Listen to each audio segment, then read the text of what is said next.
ഇതൊന്ന് കേട്ടോ കേട്ടോ ആഭ്യന്തരമന്ത്രി അഥവാ മുഖ്യമന്ത്രി ഇല്ലെങ്കിലും ബാക്കിയുള്ളവർ ഇതൊന്ന് കേൾക്കണമെന്ന് പറഞ്ഞുകൊണ്ടാണ് ഇത്തവണ ധനാഭ്യർത്ഥന ബില്ലിനെ തള്ളിക്കൊണ്ട് സിദ്ദീഖ് സീറ്റിൽ നിന്ന് എഴുന്നേറ്റത്. പിന്നീട് കിട്ടിയ 10 മിനിറ്റ് സിദ്ദീഖ് മുഴുവൻ ഭരണപക്ഷ MLA-മാരെയും അടിച്ചിരുത്തുന്ന കാഴ്ചയാണ് കണ്ടത്. ഇവിടെ നിരത്തിയ കണക്കുകളിൽ തട്ടി ഭരണപക്ഷ MLA-മാർക്ക് ഒന്നും മിണ്ടാനില്ല എന്നതാണ് ഇവിടെ അത്ഭുതപ്പെടുത്തുന്ന കാര്യം. ഒടുക്കം 10-ാം മിനിറ്റിൽ കത്തിക്കയറുന്ന സിദ്ദീഖിനെയും നമുക്കിവിടെ കാണാം. ആ ദൃശ്യങ്ങൾ ഒന്ന് കണ്ടു നോക്കാം. സർ, ഞാൻ ഈ ധനാഭ്യർത്ഥന എതിർക്കുകയാണ് സർ. സർ, കഴിഞ്ഞ മാസം തലശ്ശേരിയിലെ ഒരു ക്ഷേത്രോത്സവത്തിൽ CPIM-ന്റെയും BJP-യുടെയും ആളുകൾ തമ്മിൽ ഏറ്റുമുട്ടി. അവിടെ ക്രിമിനൽ പശ്ചാത്തലമുള്ള ആളുകളുണ്ടായിരുന്നു, ഗുണ്ടകളൊക്കെ ഉണ്ടായിരുന്നു. സർ, അവസാനം പോലീസ് വന്ന് അവിടെ CPIM-ന്റെയും BJP-യുടെയും ആളുകളെയൊക്കെ അറസ്റ്റ് ചെയ്യാൻ ശ്രമിച്ചു. അപ്പോൾ CPIM-ന്റെ ആളുകൾ പറഞ്ഞതായ ഒരു കാര്യം, ഞങ്ങളാണ് കേരളം ഭരിക്കുന്നത്, നിന്നെ കാണിച്ചു തരും, നീയൊന്നും ഇവിടെ ഉണ്ടാവില്ല എന്നുള്ള വാക്ക് വളരെയധികം ഉച്ചത്തിൽ അവിടെ പ്രഖ്യാപിച്ചു. സർ, പോലീസ് ഈ ആളുകളെ കസ്റ്റഡിയിലെടുത്ത ഗുണ്ടകളെ അവിടെ നിന്ന് മോചിപ്പിക്കാൻ നേതൃത്വം കൊടുത്തു CPIM-ന്റെ ക്രിമിനലുകൾ, ഗുണ്ടകൾ.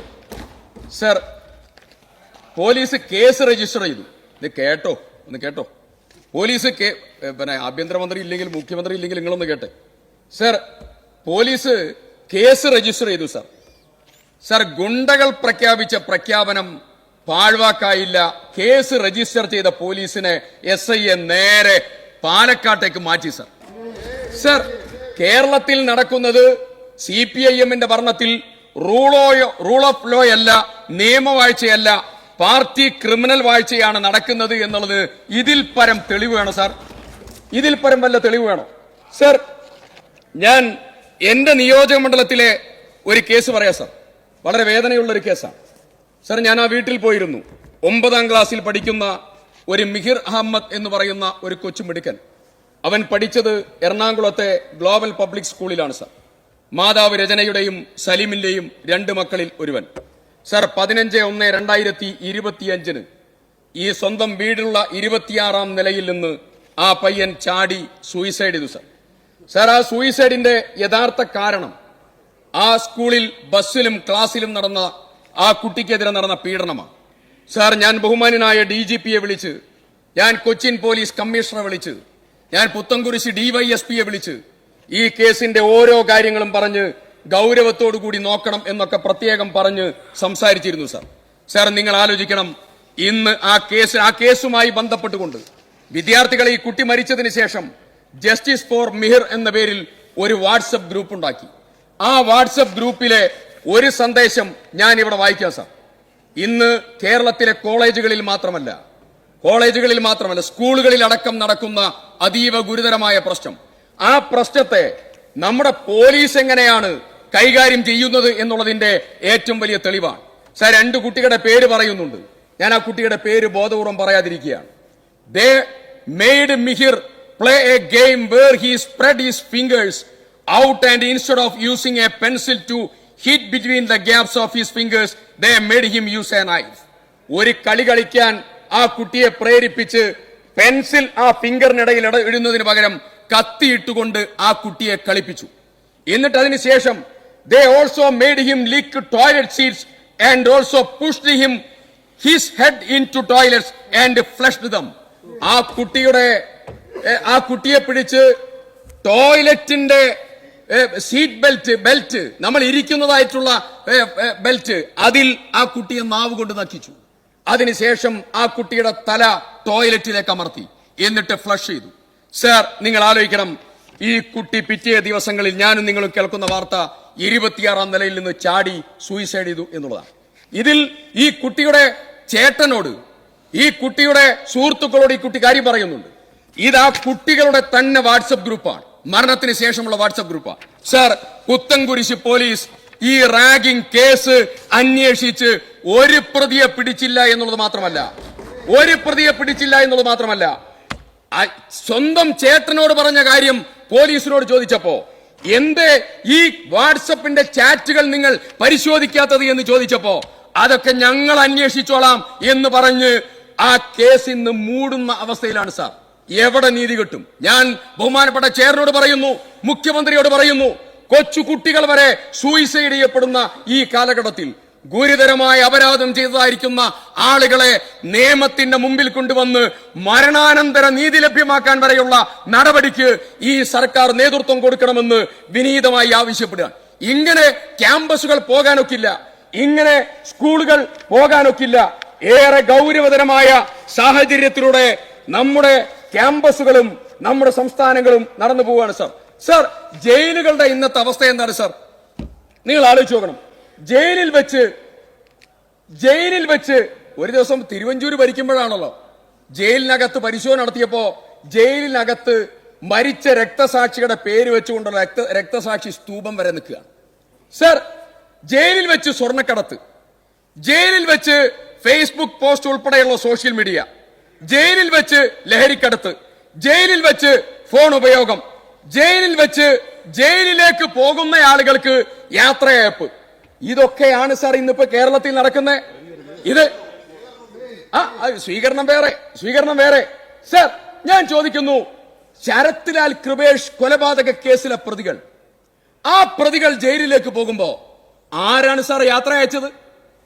ഞാൻ ചോദിക്കുന്നു, ഒരു കൊലപാതക കേസിലെ പ്രതികൾ ജയിലിലേക്ക് പോകുമ്പോ നിങ്ങളുടെ ഉത്തരവാദപ്പെട്ട നേതാക്കന്മാർ ആ പ്രതികളെ യാത്ര അയക്കുമ്പോ ഇവിടെ റൂൾ ഓഫ് ലോ ഉണ്ടോ, അതല്ല ക്രിമിനൽ വാഴ്ചയാണോ? ആ ക്രിമിനലിന് പ്രൊട്ടക്ഷൻ കൊടുക്കുന്നത് നിങ്ങളാണെന്ന് സ്വയം പ്രഖ്യാപിക്കുകയല്ലേ ഈ കേരളത്തിൽ?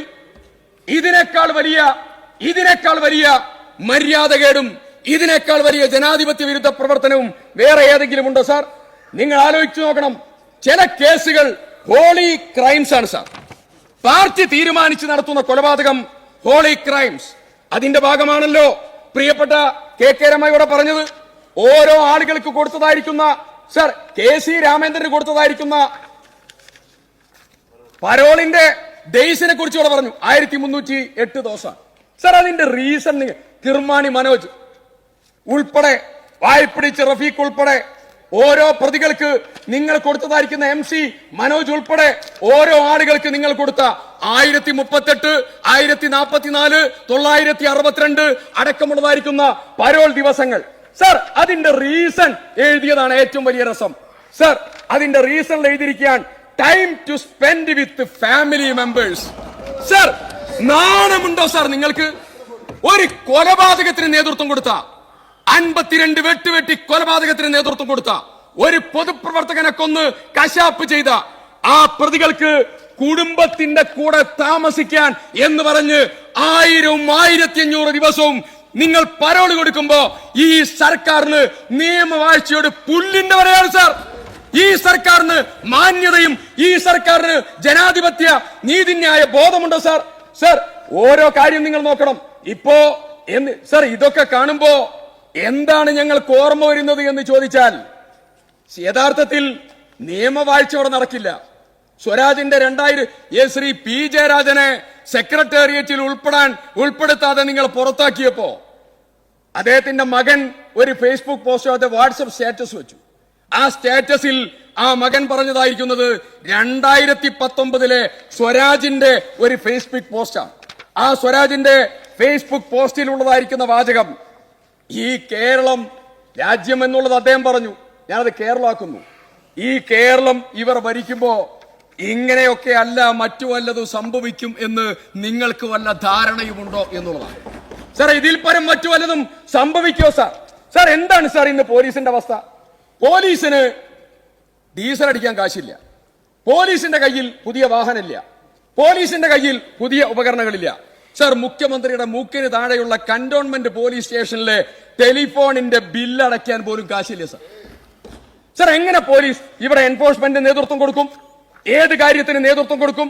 സർ, ഇവിടെ ഇന്നിപ്പോ പോലീസിന്റെ ഓരോ കാര്യം, ഞാൻ നവീകരണത്തിന്റെ കാര്യത്തിലേക്കോ സ്ട്രെസ്സിന്റെ കാര്യത്തിലേക്കോ ഒന്നും പോകുന്നില്ല. 1991 MK ജോസഫ് അദ്ദേഹത്തിന്റെ റിപ്പോർട്ടിൽ കൃത്യമായി പറഞ്ഞു 8 മണിക്കൂർ ജോലി. സർ, എത്രയാണ് ജോലി? 16 മണിക്കൂർ മുതൽ 20-24 മണിക്കൂർ വരെ ജോലിയാണ് സാർ, കണ്ടിന്യൂസ് ആയിട്ട്. ഒരു 500 ആളുകൾക്ക് ഒരു പോലീസാണ് വേണ്ടത്. നിങ്ങൾ ആധുനിക ലോകക്രമത്തെ പരിശോധിക്കണം. ഈ കേരളത്തിന്റെ അവസ്ഥ എന്താ? വളരെ മോശമായ അവസ്ഥ. സർ, ഈ കേരളത്തിൽ 150 പോലീസുകാർ VRS എടുത്തു സാർ. 140ഓളം പോലീസുകാർ വേണ്ടിടത്ത് 118 പേർ പോലീസ് വേണ്ടിടത്ത് 44 പേരുമായി ഈ ഒരു പോലീസ് സ്റ്റേഷൻ ചലിക്കുകയാണ് സാർ. സാർ നിങ്ങൾ ആലോചിക്കണം, 8 വർഷത്തിനിടയിൽ ജീവനൊടുക്കിയ പോലീസുകാരുടെ എണ്ണം ഈ കേരള പോലീസിൽ 140 സാർ. സാർ ഇങ്ങനെ ഒരു പോലീസ് സംവിധാനത്തെ നമുക്ക് കൊണ്ടുനടക്കാൻ പറ്റൂ? ഇങ്ങനെ പോലീസിന്റെ സ്ട്രെസ്സാണ് സാർ. നിങ്ങൾ ആലോചിച്ച് നോക്കണം, എന്റെ നിയോജക മണ്ഡലമായ കൽപ്പറ്റയിൽ വിനീത് എന്ന് പറയുന്ന അരീക്കോട്ടെ ട്രെയിനിങ് സെന്ററിൽ ജോലി ചെയ്യുന്നതായിരിക്കുന്ന മിടുക്കനായ പോലീസുകാരൻ, ആ പോലീസുകാർ അരീക്കോട്ടെ സ്പെഷ്യൽ ഓപ്പറേഷൻ ക്യാമ്പിലെ അവസാനിപ്പിക്കുക sir. Sir commando Vineeth AK-47 തോക്കെടുത്ത് തന്റെ കഴുത്തിന് താഴെ വെച്ച് അവൻ നിറയൊഴിച്ചു ടോയ്ലറ്റിൽ പോയി. സാർ അവസാനിപ്പിക്കുക സാർ. സാർ ആ കാഞ്ചി വലിച്ചപ്പോ ആ ചെറുപ്പക്കാരന്റെ മസ്തിഷ്കം ബ്രെയിൻ കടന്ന് തലയോട്ടി പൊട്ടിച്ച് ആ വെടിയുണ്ട പുറത്തുപോയി. അങ്ങനെ എത്ര വിനീതുമാർ കേരളത്തിലെ പോലീസുകാർക്ക് രക്ഷയില്ല. ഞാൻ പറയുന്നു, ഈ ആഭ്യന്തര ഭരണത്തിന്റെ കീഴിൽ കേരളത്തിലെ ജനങ്ങൾക്ക് രക്ഷയില്ല. ഈ ആഭ്യന്തര ഭരണത്തിന്റെ കീഴിൽ പോലീസുകാർക്ക് പോലും രക്ഷയില്ല. മൂന്നാമതും വരുമെന്ന് പറഞ്ഞു. ഈ പാർട്ടി ഇങ്ങനെ പോയാൽ ഉണ്ടാകില്ല. അതുകൊണ്ട് ഈ ഭരണം അവസാനിപ്പിക്കണമെന്ന് പാർട്ടി പ്രവർത്തകർ തീരുമാനമെടുത്ത സാഹചര്യമാണ് സാർ കേരളത്തിലുള്ളത്. അതുകൊണ്ട് തന്നെ ഈ ഗവൺമെന്റിന്റെ ഈ ധനാഭ്യർത്ഥനയെ എതിർക്കുന്നു, അവസാനിപ്പിക്കുന്നു. പി ചിത്തരഞ്ജൻ, അങ്ങേക്ക്